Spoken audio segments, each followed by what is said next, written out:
অজু করে সিজদায় লুটিয়ে পড়ে চোখের পানি ছেড়ে আল্লাহরে পাপের স্বীকৃতি দেন। আল্লাহ, এমন কোন জুলুম নাই, গুনাহ নাই আমি করি নাই, সগীরা কবিরা, জেনে না জেনে, ইচ্ছায় অনিচ্ছায়, শিরকি বেদাতি সব গুনাহ করেছি। আল্লাহ, আকাশের নিচে জমিনের উপরে আমার চেয়ে বড় গুনাহগার আর কেউ নাই। চোখের পানি ছেড়ে আল্লাহরে বলেন, আল্লাহ, আমি ছাড়া তোমার গোলামের অভাব নাই, তুমি ছাড়া আমার দ্বিতীয় কোনো রব নাই, তুমি ছাড়া তো কেউ আমার গুনাহ ক্ষমা করার নাই, তুমি আমার রব, তুমি আমার সব। বলতে পারবেন? এই তাকরীর আমার পটুয়াখালীর ভাইয়া, এই স্বীকৃতিটা দেখতে আল্লাহ বড্ড ভালোবাসে, কারণ আমরা সবাই গুনাহগার। আমরা সবাই কি?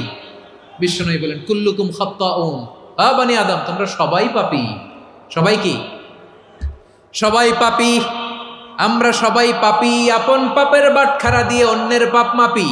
আমরা যে পাপী এটা ভাবতে মনে চায় না কারো, খালি অন্যের পাপ দেখি আমরা। এটা ভুল। ওর এই পাপ, ও পাপী, ও জালেম, ও জাহান্নামী, এরকম একটা টেন্ডেন্সি। আমার যে কি হালাত এটার খেয়াল নাই। খেয়াল করতে হবে যে আমি সবচেয়ে বড় পাপী, ঠিক কিনা বলেন? পাপ করি নাই এমন কেউ আছি? হ্যাঁ, আছি। কেউ না জানলেও জানে কে আমার পাপের ঘটনা? পৃথিবী না জানুক আমি তো জানি, আমি কি পাপ করেছি।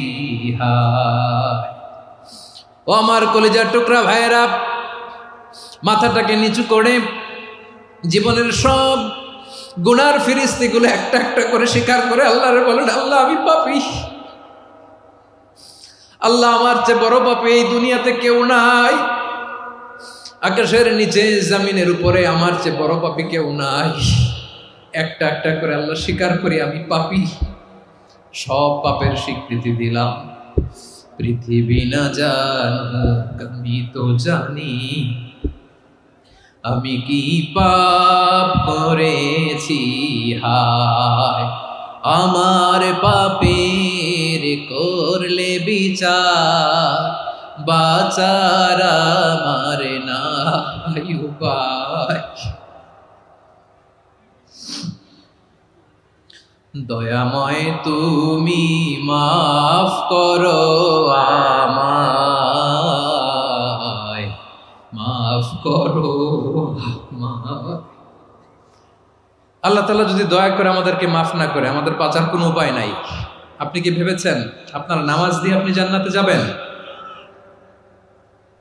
আপনি তাহাজ্জুদ গুজার, সেজদা দিতে দিতে কপালে দাগ ফেলেছেন, এটা আপনারা জান্নাতে নেবে না। আপনি এলাকার সবচেয়ে বড় হাতেম তাই, দানশীল, এই দানের ভরসায় বসে আছেন, কুশ্চিন কালে ওঠা।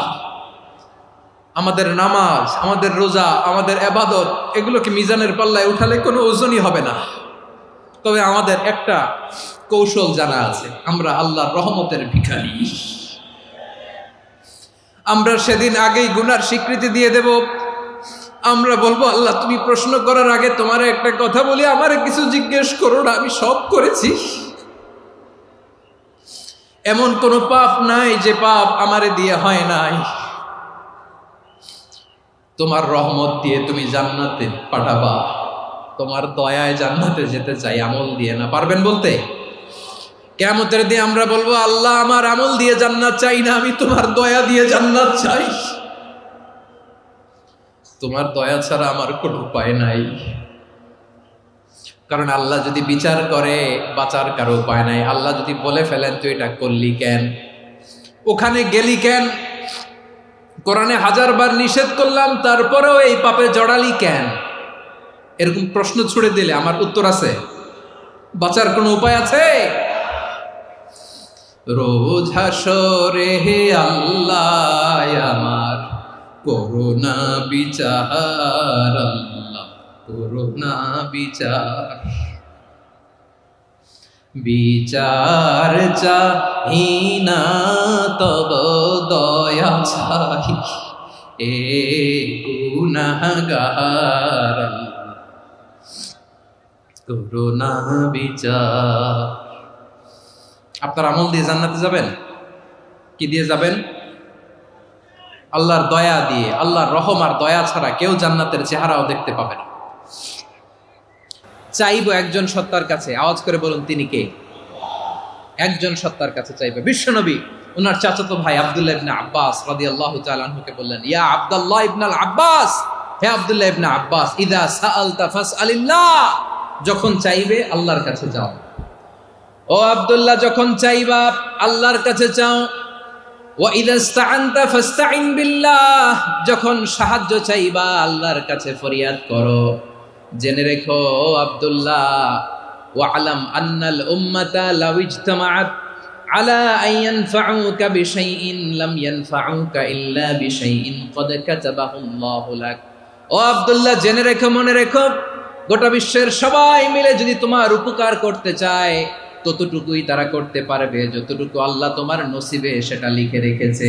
ঠিক কিনা বলেন?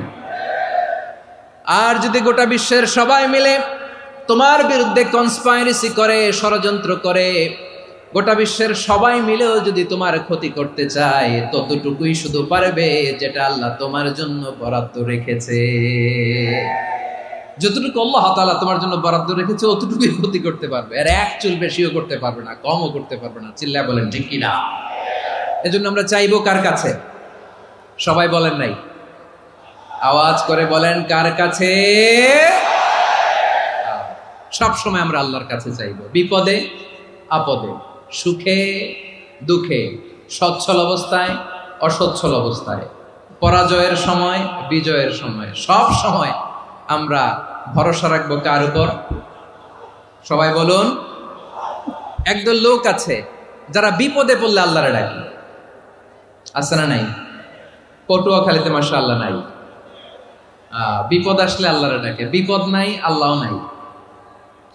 বিপদে পড়লে নামাজ পড়ে, বিপদও নাই নামাজও নাই।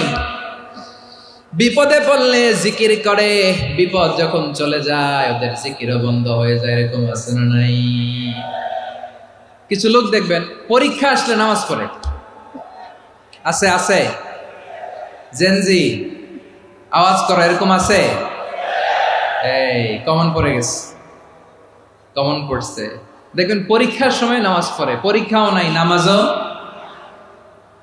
আছে। এরকম কিছু লোক আছে অসুস্থ হলে আল্লাহরে বড্ড ভালোবাসে, আল্লাহরে খুব ডাকে। অসুস্থ হইলে অসুস্থতাও নাই, আল্লাহ স্মরণও নাই। দেখবেন কিছু লোক নির্বাচন আসলে খুব আল্লাহ হয়ে যায়, তখন দেখবেন মাথার মধ্যে হেজাব লাগায়, পাঞ্জাবি লাগায়, আল্লাহ হয়ে যায়। নির্বাচনও নাই, এরপরে আল্লাহর কথাও নাই। আছে না নাই? না, এরকম হওয়া যাবে না। সব সময় আমরা আল্লাহরে ডাকবো, বিপদে আপদে সব সময় ভরসা রাখবো আমরা একজনের উপর। আওয়াজ করে বলেন তিনি কে? এ কথায় আল্লাহ তাআলা আমাদের চোখে আঙ্গুল দিয়ে জানিয়ে দিলেন, ফাইদা রাকিবু ফিল ফুলকি দা'আউল্লাহ মুখলিসিনা লাহুদ্দিন ফালাম্মা নাজ্জাহুম ইলাল বাররি ইযা হুম ইউশরিকুন। আল্লাহ বলে একদল লোক আছে, তারা যখন নৌযানে চড়ে, জলযানে চড়ে, সাগরের মধ্যে যখন জাহাজে চড়ে, লঞ্চে চড়ে, তারা যখন তুফানের সম্মুখীন হয় তখন তারা আল্লাহরে বড্ড বেশি ডাকে, একান্ত ভাবে ডাকে, বিশুদ্ধ চিত্তে ডাকে। আবার তুফান থেকে তাদেরকে সেফ জোনে নিয়ে, নিরাপদ জোনে নিয়ে যখন বন্দরে আমি আল্লাহ তাদেরকে ভিড়িয়ে দেই, ওই লোকগুলো আবার আমি আল্লাহর সাথে শিরিক করে। এরকম আছে না নাই? জাহাজে উঠছে, সাগরের মাঝখানে তুফান, ওই সময় দেখবেন আল্লাহ কারে কয়। এই কথা তো আপনাদেরকে বোঝানো সহজ, আপনারা তো নদীর দেশের মানুষ। লঞ্চে চড়েন নাই কারা কারা? দেখি, লঞ্চে চড়ছেন? হ্যাঁ, লঞ্চে চড়ে নাই এরকম একজনও নাই এখানে। আচ্ছা, লঞ্চে উঠছেন কে কে? দেখি। মাশাআল্লাহ মাশাআল্লাহ মাশাআল্লাহ, ঠিক আছে, আপনাদের বোঝানো সহজ। আচ্ছা, লঞ্চে উঠে তুফানের সম্মুখীন হয়েছেন, জলোচ্ছ্বাস, সবাই? মাশাআল্লাহ। তো এই ওয়াজ তো আপনাদের মুখস্থ, ঠিক কিনা বলেন? আমার বলার দরকার নাই, বলেন।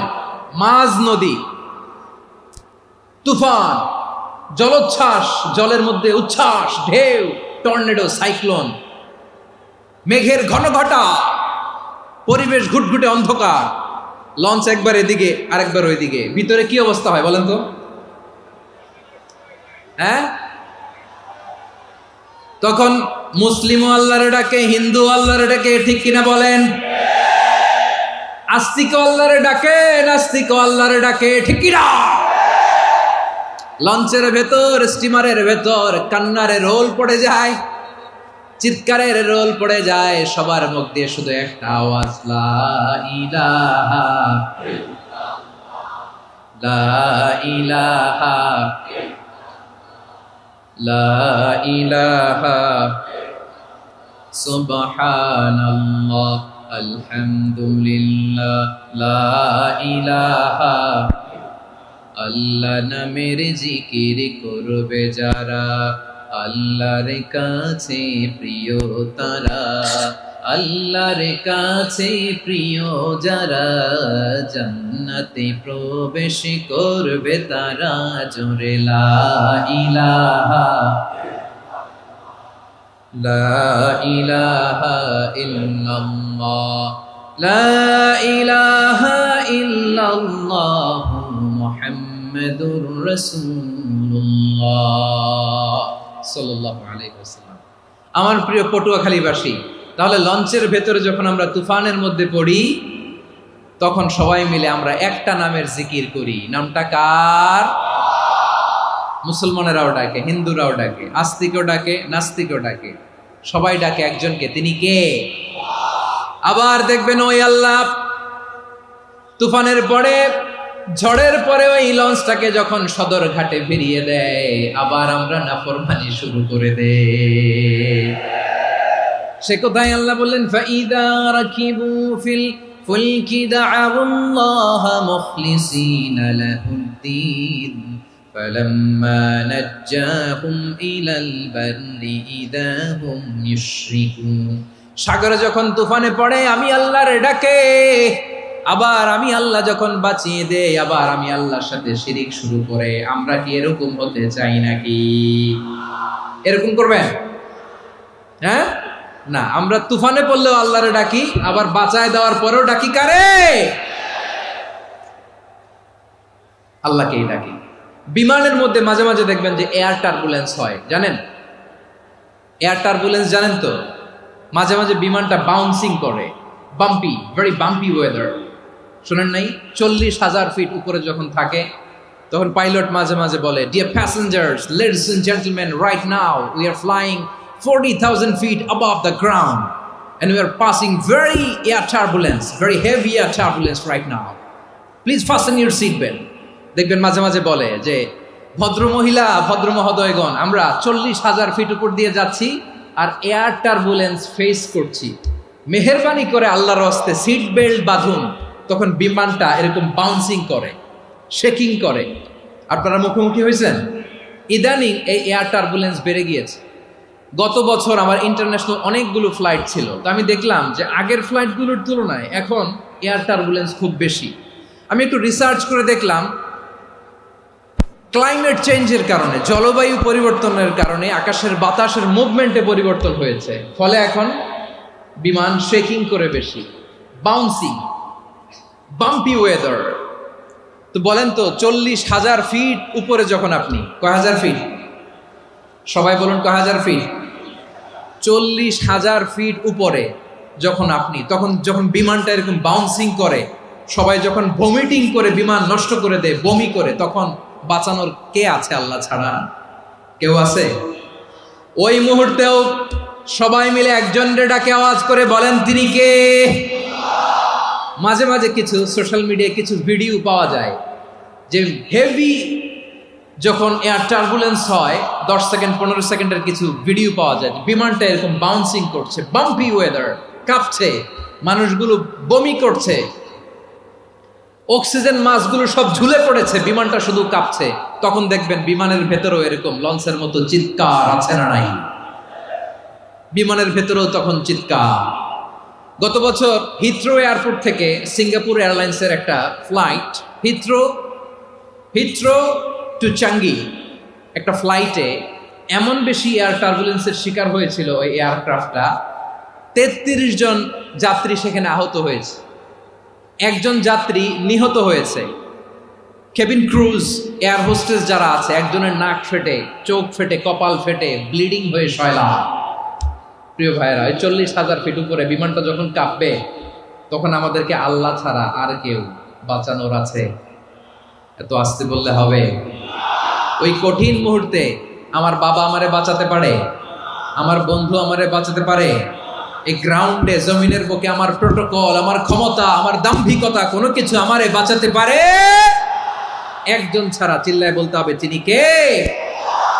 সে আল্লাহ বললেন, গোলাম আমি বিপদের সময় ঠিকই তোমাদের বাঁচিয়ে নেই। ওই বিমানের ভেতরে 40,000 ফিট উপরে যখন তোমরা এয়ার টার্বুলেন্সের শিকার হও, তখন নাস্তিকও আল্লাহরে ডাকে, হিন্দু আল্লাহরে ডাকে। জোরে বলেন ঠিক কিনা? আবার বিমানটা যখন শান্ত হয়ে যায়, একটু পরেই বিমানের স্ক্রিনের মধ্যে হিন্দি সিনেমা খোঁজে। বিমানের স্ক্রিনে কিন্তু বিশাল ওখানে আফলাম ফিল্মের একেবারে বোঝাই করা। বিমানটা শান্ত হলে আবার হিন্দি সিনেমা দেখা শুরু করে। একটু আগে ডাকছিল কারে? কারে? দেখবেন বাংলাদেশে আমাদের ক্রিকেটাররা যখন অন্য কোনো দেশের সাথে খেলে, অনেক সময় এমন হয়, বল বাকি একটা, রান দরকার 6টা। বল বাকি কয়টা? পটুয়াখালী বুঝে নাই বোধহয়। বল বাকি কয়টা? রান দরকার।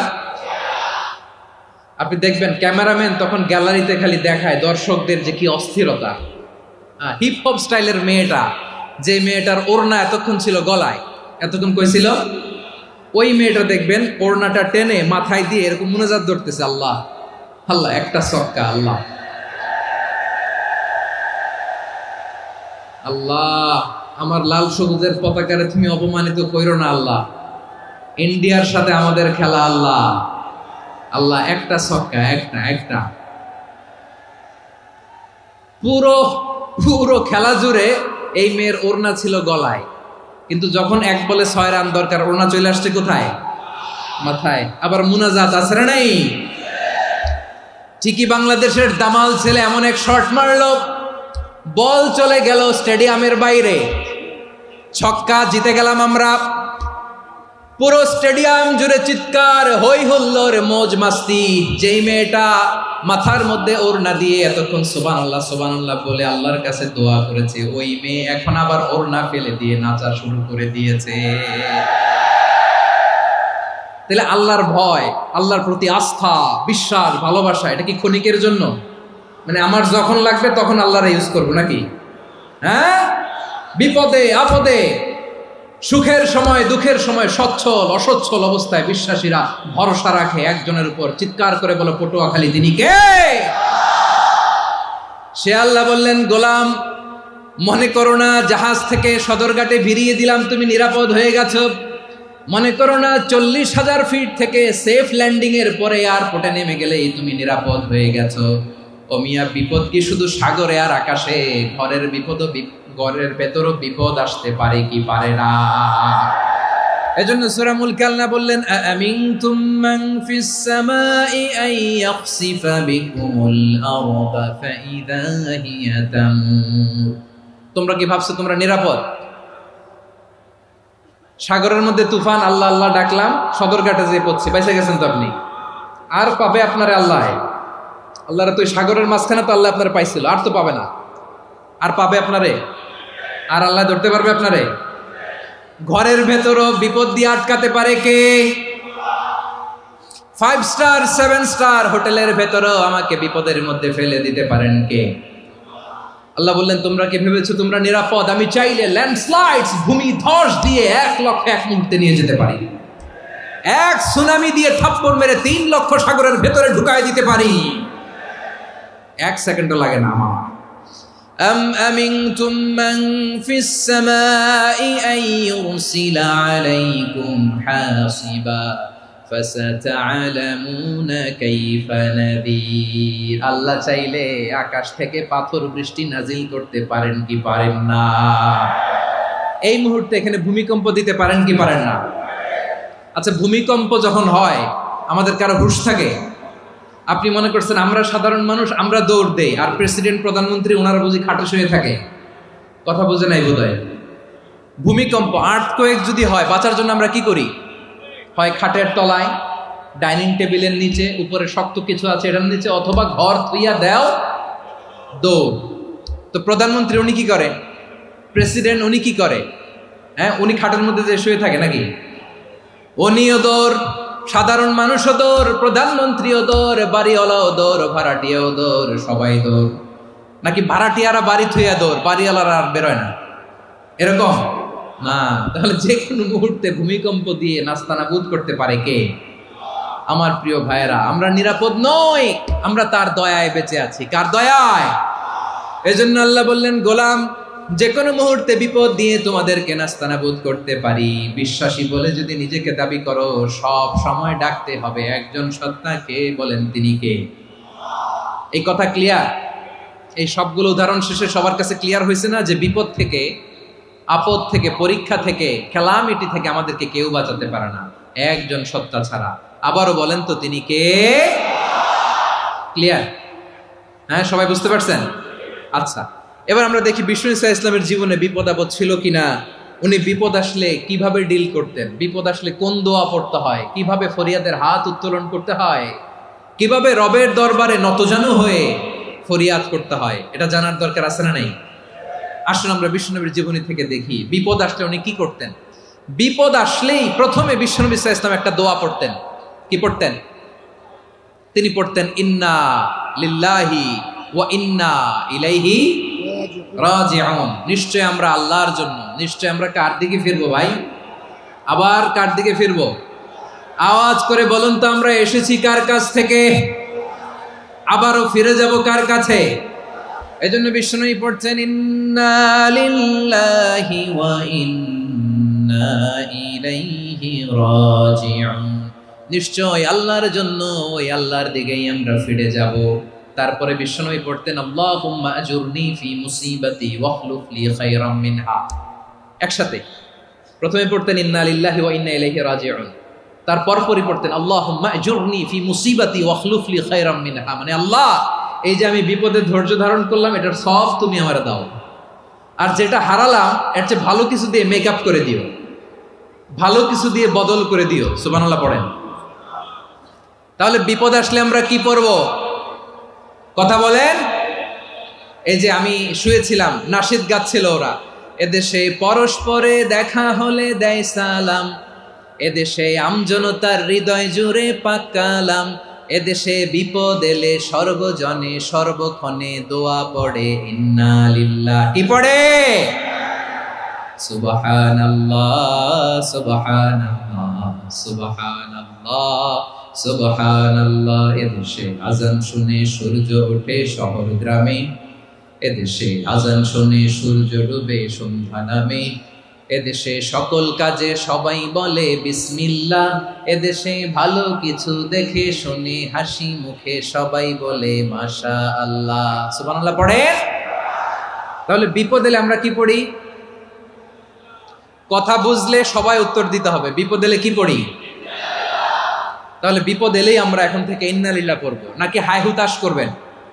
একদল আছে হাই হুতাশ করে, হায় আল্লাহ রে মোর কি হইল রে, মই কি হরমু রে, মই কমবে জামু রে, আছে না নাই?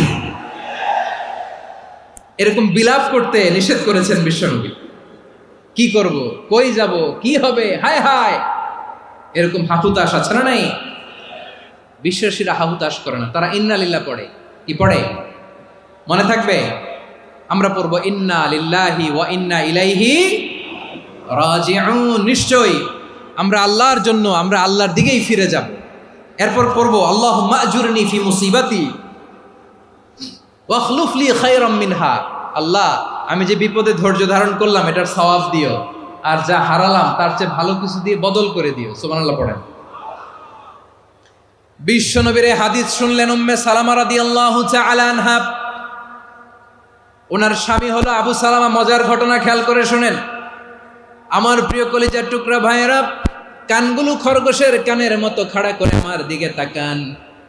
সাইয়্যিদাতুনা উম্মে সালামা রাদিয়াল্লাহু তাআলা আনহা, ওনার স্বামীর নাম আবু সালামা। শ্রেষ্ঠ দম্পতি, শ্রেষ্ঠ ফ্যামিলি। প্রথমে হিজরত করেছিলেন হাবাসায়, পরে হিজরত করেছেন মদিনায়। উহুদ যুদ্ধের পরে ওনার স্বামী আবু সালামা ইন্তেকাল করলো, শহীদ হলো। সুবহানাল্লাহ পড়েন। যখন আবু সালামা ইন্তেকাল করল, উম্মে সালামা রাদিয়াল্লাহু তাআলা আনহা কেঁদে কেঁদে হয়রান। আর নবীর শিখানো বাণী অনুযায়ী তিনি বারবার পড়ছিলেন ইন্না লিল্লাহ। কি পড়ছিলেন? মুই কই যামু, কি হরমু, এগুলো বলে নেই। কি বলছে? ইন্না লিল্লাহ। যেহেতু বিশ্বনবী বলেছেন কেউ যদি বিপদের প্রথম ধাক্কায় পড়ে ইন্না লিল্লাহি ওয়া ইন্না ইলাইহি রাজিউন, আল্লাহুম্মা আজুরনি ফি মুসিবাতি ওয়া আখলুফ লি খায়রাম মিনহা, তাহলে এই বিপদে যে সে যা হারালো তার চেয়ে শ্রেষ্ঠ কিছু দিয়ে আল্লাহ তার বদল দিয়ে দিবে। এই হাদিস শুনে উম্মে সালামা রাদিয়াল্লাহু তাআলা আনহা ওনার প্রাণ প্রিয় স্বামী আবু সালামার ইন্তেকালের পরে চোখের পানি ছাড়ে আর পড়ে ইন্না লিল্লাহি ওয়া ইন্না ইলাইহি রাজিউন, আল্লাহুম্মা আজুরনি ফি মুসিবাতি ওয়া আখলুফনি খায়রাম মিনহা। বারবার এই দোয়া পড়ে চোখের পানি ছাড়ে, এই দোয়া পড়ে চোখের পানি ছাড়ে, আর মনে মনে বলে আবু সালামার মতো ভালো মানুষ মদিনাতে নাই, আবু সালামার চেয়েও ভালো মানুষ মদিনাতে নাই, তার চেয়ে ভালো মানুষ কি করে আল্লাহ তাআলা আমারে দিবে, তার চেয়ে ভালো মানুষ তো আমি মদিনাতে দেখি না। চোখের পানি দিয়ে বুক ভাসায় আর নবীর হাদিসের উপর আমল করে পড়ে ইন্না লিল্লাহি ওয়া ইন্না ইলাইহি রাজিউন, ইন্না লিল্লাহি ওয়া ইন্না ইলাইহি রাজিউন। পড়তে পড়তে চোখের পানি ছাড়ে আর চিন্তা করে বিশ্বনবী বললেন এই দোয়া পড়লে যেটা হারালাম তার চেয়ে ভালো কিছু দিয়ে আল্লাহ পুরস্কার দেয়। আবু সালামার চেয়ে ভালো মানুষ মদিনার মধ্যে আর কে হতে পারে? কি আজীব তামাশা, কি অবাক করা ঘটনা। কিছুদিন পরে দেখা গেল সাইয়্যিদুল মুরসালিন রাহমাতাল লিল আলামিন স্বয়ং বিশ্ব নবী উম্মে সালামাকে বিয়ের প্রস্তাব পাঠিয়েছে। স্বয়ং বিশ্ব নবী উম্মে সালামা রাদিয়াল্লাহু তাআলা আনহাকে বিয়ের প্রস্তাব পাঠিয়েছেন। উনি রাজি হয়ে গেলেন, বিয়ে হয়ে গেল, উনি হয়ে গেলেন উম্মুল মুমিনিন, আমাদের মা, পুরো মুসলিম উম্মার মা। চিৎকার করে বলেন আল্লাহু আকবার। তাহলে আমার প্রাণপ্রিয় ভাইয়েরা, বিপদে পড়লে আমরা পড়ব ইন্না লিল্লাহি ওয়া ইন্না ইলাইহি রাজিউন, আল্লাহুম্মা আজুরনি ফি মুসিবাতি ওয়া আখলুফ লি খায়রাম মিনহা। পড়বেন? পড়বেন না? যারা যারা বিপদ আসলে এই দোয়াটা পড়বেন এখন থেকে আওয়াজ করে ইনশাআল্লাহ বলেন। যা হারাইছেন তার চেয়ে শ্রেষ্ঠ জিনিস দিয়ে বদলা দিবে কে? বিশ্বাস হয়? একটু সন্দেহ লাগে মনে হয়, একটু সন্দেহ আছে? যাদের বিশ্বাস হবে তাদের কি আল্লাহ উত্তম বদলা দিবে, ঠিক কিনা বলেন? তাহলে বিপদে পড়লেই প্রথমে আমরা এটা পড়ব। দোয়াগুলো যদি এখন মুখস্থ না হয়, এই যে রেকর্ডিং হচ্ছে, পেয়ে যাবেন, কালকেই পেয়ে যাবেন। শুনে শুনে মুখস্থ করবেন। আমার মায়েরা, আমার বোনেরা, আপনাদের জন্য 3টি মাঠের অ্যারেঞ্জমেন্ট করা হয়েছে, আমি জানি। আপনারাও এই দোয়াগুলো পড়বেন, আপনার স্বামীকে শেখাবেন, সন্তানকে শেখাবেন, আপনার পুরো পরিবারটাকে জান্নাতের টুকরো বানিয়ে দিবে কে? তাহলে বিপদ আসলে প্রথমে কি পড়তে হবে এটা জেনে গেলাম। এরপরে বিপদ আসলে নিজেকে কি করে আল্লাহর কাছে সঁপে দিতে হয় এটাও জানার দরকার আছে না নাই? বিপদে প্রথমে ইন্না লিল্লাহ পড়লাম, ধৈর্য ধারণ করলাম, বিপদ থেকে উদ্ধারের সর্বোচ্চ চেষ্টা করলাম। আমার কাজ যখন শেষ তখন আমি আমার এই বিষয়টা আল্লাহর কাছে সঁপে দিব। কার কাছে সুপর্দ করব? কার কাছে? বিপদে বললে কেমন করে নিজেকে আল্লাহর কাছে সঁপে দিতে হয় আসুন সাইয়েদনা ইব্রাহিম আলাইহিস সালামের জীবনী থেকে জানি। আল্লাহর খলিল ইব্রাহিম আলাইহিস সালাম আমাদের মতো সমাজ ব্যবস্থা পায় নাই। আমরা জন্মের পরে আমাদের কানের ভেতরে আজান দিয়েছে কে? একামত দিয়েছে কে? আমাদের বাপদাদারা আমাদের কানে আজান দিয়েছে কি? দেয় নাই। আমাদের জন্মের পরেই তো আজান, একামত, বাড়ির পাশে মসজিদ, প্রতিদিন আজান, জুমার খুতবা, প্রতি মাসে মাসে তাফসিরুল কোরআন মাহফিল, মসজিদ, মিনারা, অভাব নাই, ঠিক কিনা বলেন? আপনি যেই সুন্দর ইসলামিক এনভায়রনমেন্ট পেয়েছেন, আমাদের ইব্রাহিম খলিল উনিও কি এরকম পেয়েছিলেন? হ্যাঁ, উনি জন্মের পর পরে ওনার কানে আজান দিয়েছে কেউ? আমার প্রিয় ভাইরা, আগা গোড়া একটা শিরকি পরিবেশ উনি জন্মগ্রহণ করেছেন। উনি ছাড়া ওই তল্লাটে একজনও আল্লাহর উপর বিশ্বাসী নয়। কল্পনা করতে পারেন? গোটা তল্লাটে, গোটা দেশে বিশ্বাসী মুমিন, আল্লাহর উপর বিশ্বাস স্থাপনকারী কয়জন? সবাই বলেন কয়জন? বাকি সব মুশরিক। বাকি সব মুশরিক নিজের সাথে নিজে শক্ত বোঝাপড়া করে, অ্যানালজি করে, সেলফ কনভারসেশন করে উনি মহা সত্যের সন্ধান পেয়েছেন। উনি আকাশের তারা দেখে ভাবে মনে হয় এটাই আমার খোদা, পরে দেখে তারা নাই, মনে মনে বলে না তাইলে এটা না। আবার চাঁদ দেখে বলে চাঁদটা বড় মায়া লাগে, মনে হয় এটাই আমার রব, পরে দেখে চাঁদও নাই, কয় না এটা না। এরপরে দ্বিপ্রহরের জলজলে সূর্যটা খা খা করে গোটা পৃথিবীটারে রৌদ্র দিয়ে তাতিয়ে রাখে। তিনি ভাবলেন মনে হয় এটাই আমার রব, কারণ এটাই তো সবচেয়ে বড়। কিন্তু বিকেল বেলা ওই সূর্যটাও যখন চলে যায়, সাইয়েদনা ইব্রাহিম বলে না এটাও তো নাই, আমার খোদা যদি আমারে ছেড়ে চলে যায়, বিপদে পড়লে আমারে উদ্ধার করবে কে? এভাবে নিজের সাথে অ্যানালজি, সেলফ কনভারসেশন করতে করতে করতে তিনি মহা সত্যের সন্ধান পেয়েছেন। সুবহানাল্লাহ পড়েন। সব শেষে তিনি ডিসিশন নিয়ে ঘোষণা দিলেন, ইন্নী ওয়াজ্জাহতু ওয়াজহিয়া লিল্লাযী ফাতারাস সামাওয়াতি ওয়াল আরদা হানিফান ওয়া মা আনা মিনাল মুশরিকিন। নিশ্চয় আমি এমন সত্তার দিকে মনোনিবেশ করলাম, মুখাপেক্ষী হলাম, যিনি আকাশ বানিয়েছেন, জমিন বানিয়েছেন, আমি মুশরিক নই। সুবহানাল্লাহ। পারতেন, আপনি পারতেন? কেউ নাই, লক্ষ লক্ষ মুশরিক, আপনি একা। ওনার মতো এরকম বিচক্ষণতা দিয়ে আল্লাহরে খুঁজে পাইতে পারতেন আপনি? কি নবী ছিল, আল্লাহকে খুঁজে পেয়েছে। যখন আল্লাহর ইবাদত শুরু করলো, এই কথা ছড়ায় পড়লো চারদিকে। নমরুদ সাইয়েদনা ইব্রাহিমকে ডেকে পাঠালেন। নমরুদ বলে, ইব্রাহিম তুমি নাকি মূর্তির পূজা না করে কোন নতুন রবের ইবাদত করো, কে তোমার রব?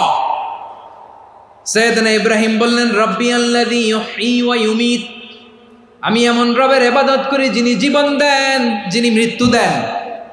নমরুদ বলে, তাই নাকি? তোমার রব জীবন দেয়, মৃত্যু দেয়, আর এটা তো আমি দেই, আমিও তো জীবন দেই, আমিও তো মৃত্যু দেই। সাইয়েদনা ইব্রাহিম বললেন, কেমন করে তুমি জীবন দাও, মৃত্যু দাও?